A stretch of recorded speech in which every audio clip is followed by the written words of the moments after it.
Proverbs 22:17-18 says, "Bow down thine ear and hear the words of the wise, and apply thine heart unto my knowledge. For it is a pleasant thing if thou keep them within thee. They shall withal be fitted in thy lips."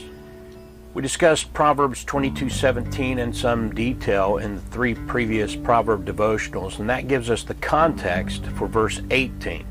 Remember, verse 17 pointed out that the child of God must bow down thine ear, being humble and teachable. We must hear the words of the wisdom of God by being willing to learn, being attentive and serious about listening to God's words of wisdom. And the Lord points out that none of that does us any good unless the child of God will apply thine heart unto my knowledge. It's not just intellectual, but a matter of the heart. And now we see another required layer to this scenario in verse 18. "For it is a pleasant thing if thou keep them within thee." It's not enough to hear God's wisdom and even let it sink into the heart for a moment, but then not keep his wisdom in your heart.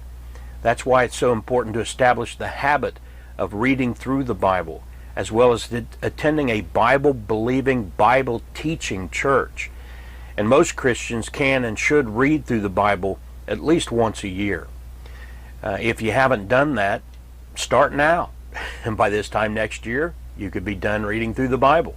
That's the only way we can really obey this proverb. It's not enough to read God's Word once, hear it once in a while, and then go on with life. We must constantly be reminded and be reinforcing what we've learned.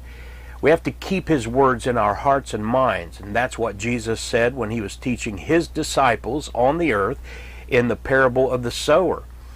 But he said this in John 14:23, Jesus answered and said unto him, "If a man love me, he will keep my words, and my Father will love him, and we will come unto him and make our abode with him." That's a relationship we have with God through his word. We keep his words. It certainly means to obey his words, but you won't obey his words if you don't keep them in mind as you live and go through life. To keep his words, we must be ever mindful of his teachings and then put his words into action in our lives. As I mentioned, the parable of the sower, you can read that, Matthew 13:18-23. And in verse 18, Jesus says, "Hear ye therefore the parable of the sower." And he's telling us to hear, as our proverb says. And our proverb that we're reading is basically telling us to be the fourth man in that parable of the sower, the good ground. The first one doesn't understand the word. He's apathetic. He really couldn't care less. The second is on stony ground, so he has no roots. The third gets choked by the weeds of this world. But listen to how Jesus describes the fourth man that kept his words within him in Matthew 13:23.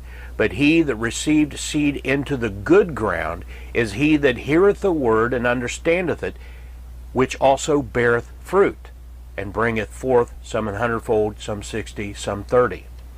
That's what our proverb is telling us.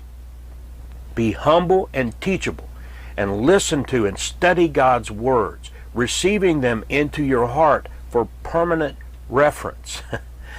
And I just can't recall that well just by hearing something once or twice. I have to reinforce and reinforce. And that's what it means when it says, "For it is a pleasant thing if thou keep them within thee." It takes work. Study to show thyself a workman that needeth not to be ashamed. Fruitless Christians basically have no roots. They are not rooted and grounded in God's Word. You know, the root sends nourishment to the plant, but if there aren't good roots, then the fruit of the plant won't develop. And whatever fruit there is, it's really dry and crusty on the inside. Let's be good ground for God's Word and keep his words in our hearts and minds, always ready to apply his word to our lives. And, of course, it's not just about us.